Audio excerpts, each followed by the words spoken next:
Estamos de volta com o Cidadania, um programa sobre o cidadão e seus direitos. E vamos continuar debatendo hoje à noite com o advogado Cálio Gameleira, que está tratando um pouco sobre o tema do papel do advogado na sociedade.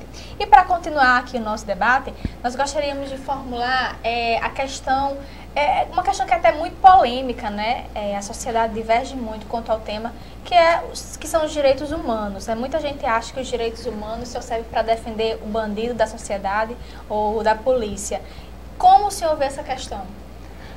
Joyce, na realidade, os direitos humanos é para todos. Realmente, na realidade, é o quê? A imprensa, muitas das vezes, faz o quê? Quando um bandido está precisando, realmente, está lá na cadeia, não está oferecendo condições dignas, realmente os direitos humanos vai lá. Por quê? É dever do Estado oferecer condições dignas nele na cadeia. Mas por que quando matam uma família, um policial, a OAB, os direitos humanos não estão presentes? O direito humano está presente, mas é o quê? A imprensa que não dá toda a visibilidade. Um exemplo que os direitos humanos, inclusive recentemente, salvo engano, semana passada esteve presente, a nossa Comissão de Direitos Humanos esteve presente nos presídios. Para o quê? Para elaborar relatório. Por quê? Porque a situação dos carcerários do Rio Grande do Norte está precária, inclusive não só dos presos em si, mas inclusive de todos os nossos agentes. A condição lá é totalmente insalubre, Joyce. Se você entrando lá, o presidente me relatou, disse o quê? Cálio, você não acredita o que vem acontecer lá. Não tem condições, eles não têm condições de estruturas mínimas. Cadeado, só tem um cadeado em cela, eles ficam soltos nas celas. É um negócio realmente precário, ou seja... Humano, exatamente isso que foi constatado, desumano. E aí o que é que... e a OAB faz o que com isso? A OAB vai lá, entra, faz todo um relatório, tira foto e pede providências para o órgão competente. É uma superlotação. A gente, na época da faculdade, nossa turma, até a doutora Cristiane, que é delegada da DEM, acho que ela ainda é delegada da DEM, na época ela era. Ela sempre fazia questão de levar as turmas a Mário Negócio para a gente ver a realidade desses presos e realmente é uma situação terrível. Pois mas... É muito quente, são presos, são celas muito pequenas, são vários presos amontoados um em cima do outro, um mau cheiro horrível, sem condições mínimas de conviver num negócio daquele. Aí a gente sempre fica assim, falando que a lei de execuções penais é muito bonita na teoria, né? É tudo muito perfeito. Mas como é que uma pessoa que já está ali desviada do curso normal, né, da vida em sociedade, ela vai sair, ela cumpre pena no presídio e vai sair ressocializada? Não tem condição. Realmente só quem vai lá e vê a situação é que consegue enxergar que ali de ressocialização não tem nada, anda longe. É como se fosse a faculdade do crime, né? Porque é todo mundo misturado e é triste. Quando você entra é horrível. Pois mas é necessário que a população ela acabe de vez com esse conceito errôneo, né, de que direitos humanos só servem para bandidos, e o que não é verdade. Quem se dispor a pesquisar um pouco, a ler um pouco, a conhecer um pouco a atividade da OAB, vai perceber que todo aquele que tem seu direito fundamental infringido recebe o apoio e as ações da OAB, seja o direito à vida, o direito à saúde, o direito à educação. Então, quem se dispor a conhecer um pouco as atividades da OAB vai perceber que direitos humanos não são sinônimos, não é sinônimo de criminalidade, né, Sheila? Exatamente, diz apenas intervenção em presídios. Mas, doutor Cálio, mudando um pouco aqui do assunto, eu gostaria que o senhor falasse quais os desafios do profissional da advocacia nos tempos modernos. Qual o uso da ferramenta, assim, uso de ferramentas de tecnologia que a gente pode utilizar, como se adaptar ao famoso PJE, o processo judicial eletrônico, que infelizmente é um karma na vida dos advogados, meu Deus do céu. E como produzir e pleitear provas. Eu gostaria que o senhor nos falasse um pouquinho sobre isso, que o pessoal que está nos assistindo, tem muitos estudantes, tem pessoas que ainda também não sabem aí qual a carreira vai seguir, qual o curso, de repente ela pega o gosto. Sheila, o PJE, informática. O advogado hoje, com a informatização, com a virtualização do processo eletrônico, o que aconteceu? O advogado não é somente advogado, é muitas vezes um técnico de informática. Ele tem que saber lá, entrou uma nova versão do Java, quem é advogado vai saber, entrou uma nova versão do Java, o PJE está atualizando, sempre causa um karma a nós. O que acontece? O advogado, nós vamos ter que sempre nos reinventarmos, sempre estarmos à procura de conhecimentos, sempre buscar melhorias de nossas condições. O PJE ajudou a gente? Ajudou sim, porque nós hoje não precisamos mais comparecer aos balcões de secretarias para pegar aqueles processos volumosos, muitas vezes 10, 12 volumes e sairmos embaixo do braço. Hoje em dia, nós no nosso escritório podemos visualizar o processo de forma integral. Como aquele ditado, não há um benefício que não traga um pouco de mal. Ou seja, o mal do PJE é o quê? O advogado ter que literalmente ter um curso de informática, sempre usar a habilidade para usar um computador, que isso vai ser sempre necessário. Ou seja, antes, como meu pai é advogado, quando ele começou, era o quê? Na máquina de escrever. Mas ele foi se atualizando, chegando ao computador. Hoje em dia, acredito que os novos jovens, quem ingressou na universidade agora recente, ou que já está saindo, não vai existir, não terá com certeza nenhum problema, porque é da era da tecnologia. Todos têm um smartphone, sempre já pegam... Quando crianças, quando filhos já pegam no computador, já sabem mexer mais no smartphone do que o próprio pai. O pai diz, eu não sabia nem desse recurso, e o filho já sabe, pai, é desse jeito. Ou seja, essa curiosidade dessa nova geração também traz benefícios, porque ela vai saber usar todas as ferramentas que estão aí com maior perícia, com maior precisão do que, inclusive, nós mesmos. Com maior intimidade, né? Quando se fala nas atualizações, nas versões aí, eu particularmente fico um peixe fora d'água, né? Mas realmente assim, o PJE ele tem trazido muitos benefícios para a gente, com relação também até à questão do horário de expediente do fórum, né? Que se encerra ali às 18 horas, o externo, né? O interno fica até às 14 horas, né? Ali, o externo fica até às 14 horas e os peticionamentos, as outras coisas, os processos físicos, fica até às 18 horas, né? Então, para a gente, teve essa facilidade dentro do nosso escritório, até meia-noite a gente peticionar no processo, isso é muito bom. Mas requer atualização, sim, e muito advogado, porque é uma responsabilidade muito grande. Pois é, PJE aí é algo de muita divergência, né? Mas sem dúvida foi uma inovação para o nosso sistema. Bom, e nós temos pergunta dos nossos telespectadores, doutor Cálio.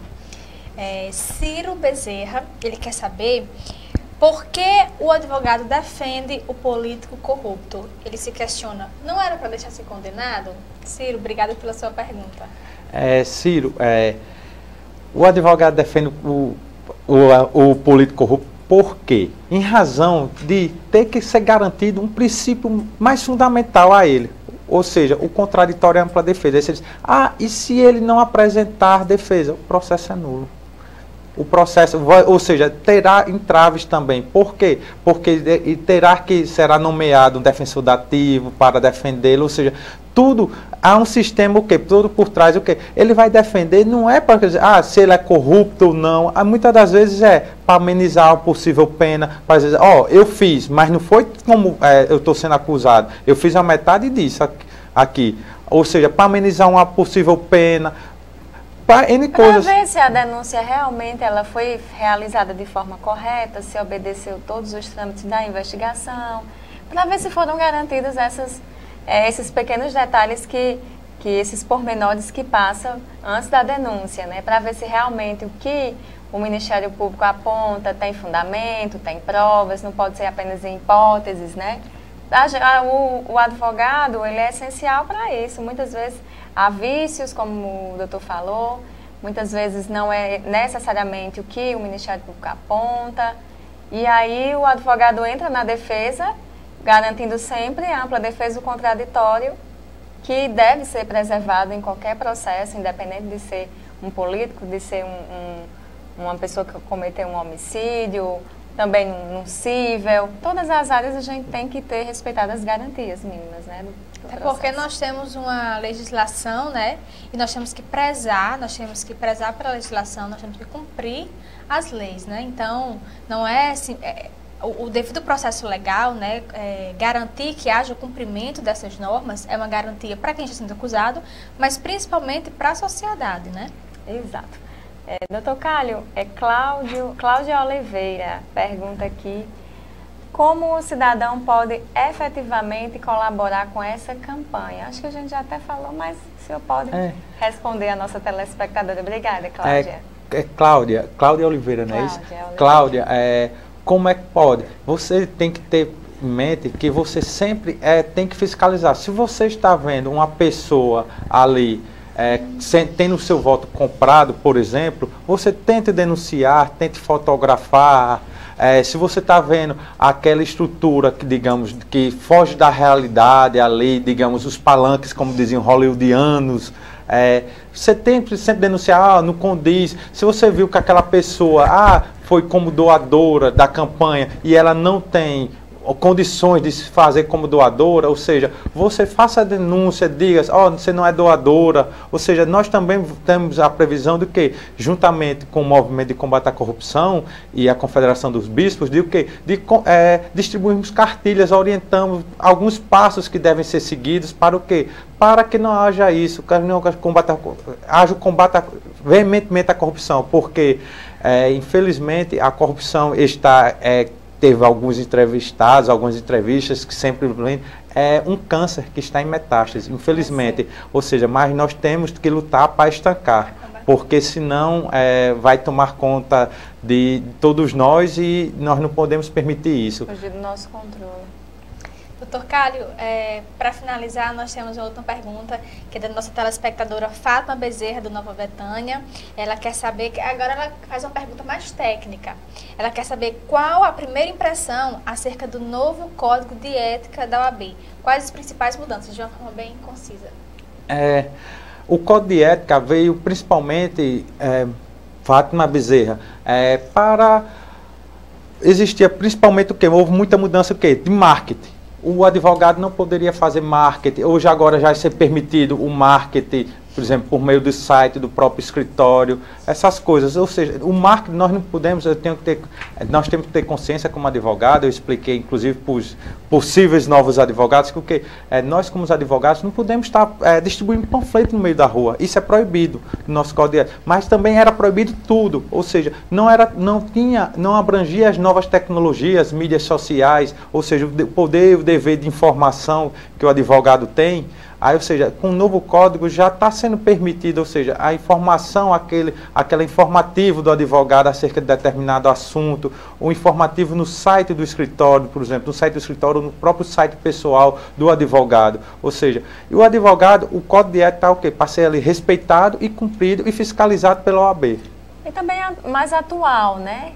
Porque a gente vê muitas práticas ilegais de alguns colegas que eles não estão nem aí, eles realmente pintam o muro, que eu já vi, colocam adesivo em carros, publiciza também no Facebook, em Twitter, no WhatsApp, aquelas TVs que a gente encontra em padaria, em síndico. Eu já vi anúncios de alguns escritórios oferecendo seus serviços ali.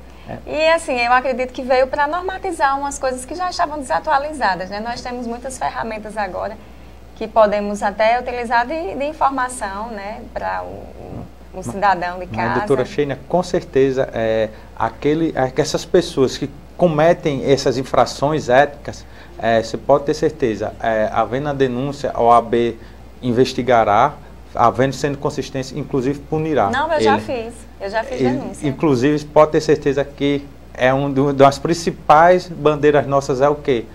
Combater a prática ilegal, o exercício ilegal, a prática sem observar o nosso Código de Ética, que deve ser observado por todos nós.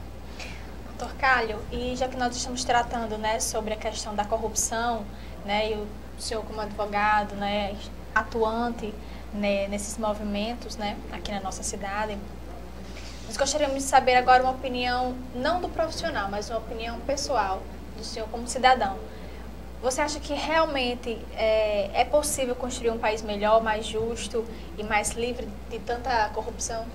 Olha, pessoal, inclusive profissional, acredito que sim. Nós devemos sempre acreditar nas nossas futuras gerações, mas nós temos também que ter consciência que o que, Joyce? Temos que ter consciência que temos que ter a base, ou seja, nossas escolas têm que ter, é obrigatório ter uma disciplina chamada cidadania. Muitos de nós se esquecemos do que é ser um cidadão. Ou seja, colocando uma disciplina desde o seio, lá, desde o berço, das primeiras séries, ou seja, cidadania, e conseguimos elevarmos sempre a isso, nós vamos ter cidadão e o que? Consequentemente, vamos ter um voto consciente, vamos cobrar de nossos políticos e vamos ter futuro para todo bom para nossas futuras gerações. Ou seja, é uma coisa que não adianta vir de cima para baixo, tem que vir de baixo para cima. A base, né? A educação, a base Exatamente. É um bem mais importante que nós temos, inclusive para deixar para os filhos. Nossos filhos é o quê? Sempre o quê? É a educação. Verdade. E a gente sempre bate nessa tecla, né? O cidadania, que cidadão não basta ser cidadão, tem que ser cidadão consciente e atuante, né? A gente tem que deixar de lado essa teoria e temos que realmente sermos práticos, né? Praticar. Jorge, tem aquela... cidadãos, temos que pensar, na coibir também aquela prática, o político rouba, mas faz. Não existe isso. Ele está ali para servir, o mandato dele é para servir a população. Ele não é para roubar, ele é para fazer somente a população. Ele está lá ali representando o povo. Quem é o dono do detentor dele é o povo. Doutor Cálio, infelizmente nós chegamos ao final da nossa entrevista. O papo foi tão bom que passou tão rápido, né? Nós gostaríamos de agradecer mais uma vez pelo convite de vir aqui debater um pouquinho conosco o papel da Ordem dos Advogados do Brasil. E deixamos o convite desde já para que, quando sentir necessidade de passar alguma informação, debater algum assunto importante aí com relação à Ordem dos Advogados do Brasil, as portas de cidadania estão sempre abertas e fique à vontade para fazer suas considerações finais. Agradeço o Sheina, o convite, a Joyce também, a doutor Eval, o convite, e a OAB sempre quando chamado, estará presente para explicar ao cidadão os deveres da OAB, poder explicar mais acerca da cidadania. E estamos lá, sempre que necessitado também, a OAB irá comparecer às lutas sociais também, que isso também é o nosso dever como representantes de nossa instituição, porque temos esse dever tanto como instituição, como também como cidadão. Bom, esse bloco do Cidadania está chegando ao fim, mas no próximo bloco nós estaremos o nosso professor Fábio Hunter, aí com dicas e informações sobre os concursos públicos no quadro Concurseiro Moçaroense. Você não pode perder, nós voltamos já já.